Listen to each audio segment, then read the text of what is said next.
তো ঘুরতে ঘুরতে ভাইরাল আমাদের 30 ফিট সিদ্দিক বাজারে আসছি। তো দেখতে দেখতে ভাইরাল দেখা হয়ে গেল। এই জায়গার বিষয়টা কিছু একটা বলেন তো মানুষ শুনুক। এই জায়গায় বলবো বলতে আমাদের 30 ফিট তো 2-5-10 ইউনিয়নের ভিতরে অনেক ভাইরাল জায়গা। অবশ্যই। আর দেখার মতো জায়গায় অনেক আছে, মানে খাওয়ার মতো কিছু নাই, দেখার মতো কিছু নাই, কিন্তু অনেক দূর দূর থেকে পর্যটক আসে, অনেক মেহমান আসে যেমন ঘুরতে। বিলের ভিতর দিয়ে অনেক লম্বা সরু রাস্তা, মানে এই জায়গায় দক্ষিণা বাতাস আছে। এই খুব সুন্দর একটা জায়গা, অনেকেই আসছে এই জায়গায়, খুব শান্তি পায়, বাতাস পায়। তো এরা এখন তো বেলা মানে ঈদ শেষ পর্যায়ে, তো এখন লোকজন কম, তো এখন বেশি একটা লোকজন নাই।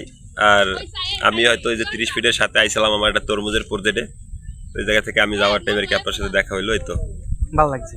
এই ঠিক আছে। তো ধন্যবাদ। আমার দক্ষিণবঙ্গে মনে হয় এটাই বড় রাস্তা নাকি? দক্ষিণবঙ্গে এটা বড় রাস্তা না, আমাদের মানে 2 ইউনিয়নের ভিতরে বড় রাস্তা, মানে একটা মানে এটা ঘোরার মতো বা দেখার মতো একটা জায়গা, কিন্তু দক্ষিণবঙ্গে এর থেকে বড় বড় রাস্তা অনেক আছে। এই তো ভাইকে অসংখ্য অসংখ্য ধন্যবাদ। তো ভালো থাকবেন সবাই, আল্লাহ হাফেজ।